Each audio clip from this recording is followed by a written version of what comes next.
If I had known just how insane this chapter was going to be, I would have read this one instead. But I'll just make two videos on reading today. So be it. I won't do this for a while. But it's just so good. And another place I never heard of. So that just makes it more interesting. In the Big Bull Tunnel of Virginia, a rather strange incident once occurred there at the turn of the last century.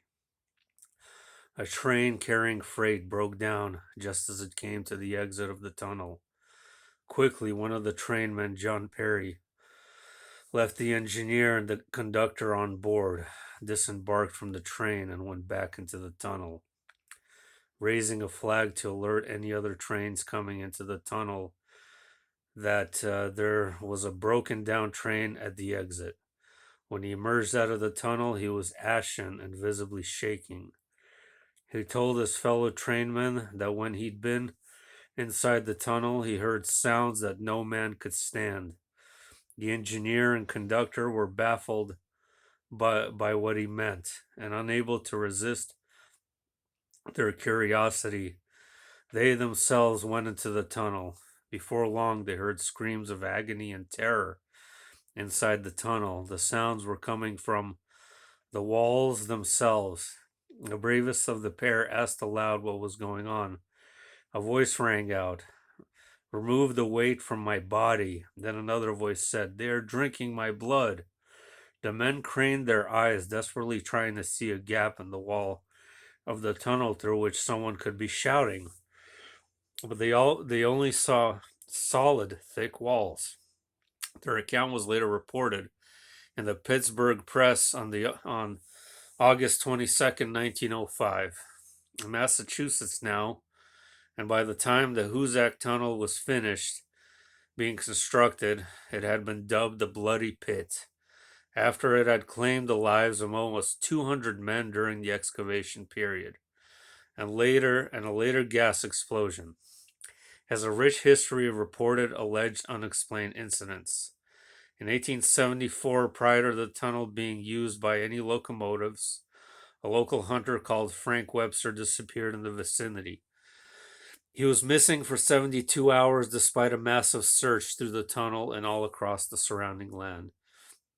When he was found 3 days later, his rescuers discovered him to be in severe shock.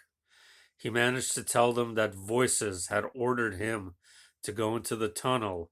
He had done as the voices told him to, and when he found himself inside the tunnel in the pitch dark, he said he was attacked by horrible apparitions who tore his gun from him and beat him. After that, he thinks he must have passed out, for he had no recall at all of what else happened to him and where he had been for those 3 days.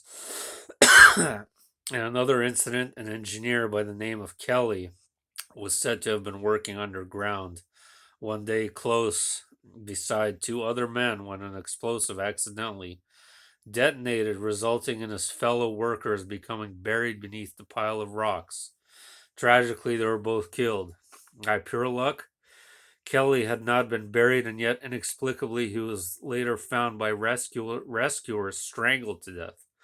But the mystery was who could have killed him down where down there when the other two men were instantly killed by the blast.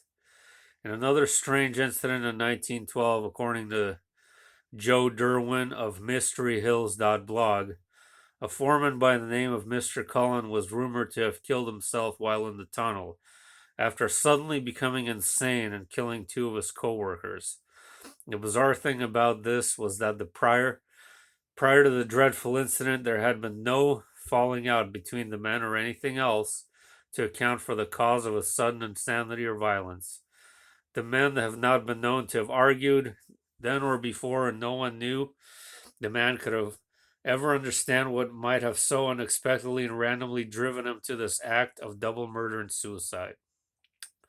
A doctor friend of the project foreman once ventured into the tunnel himself, and he documented his own account back in the 1860s. He described that he had heard what sounded like a man crying out in agony, followed by the appearance of an eerie blue light. Seems that strange stories from the tunnels continue to this day, with accounts from maintenance workers hearing strange noises in the tunnel. According to some, there's a sinister room within the walls of the tunnel, which has been bricked up to hide the unspeakable horrors hidden within it. So, this is definitely transdimensional. Kind of wondering if this is a portal to hell, perhaps, like many of these places seem to be. I've never heard of this place, though. That's why I had to read about it again, guys. Um, we'll see what I do next. Kind of hoping and praying for a dream because I'm tired of not dreaming, and that's what I want. That's what I want to do next. Peace out.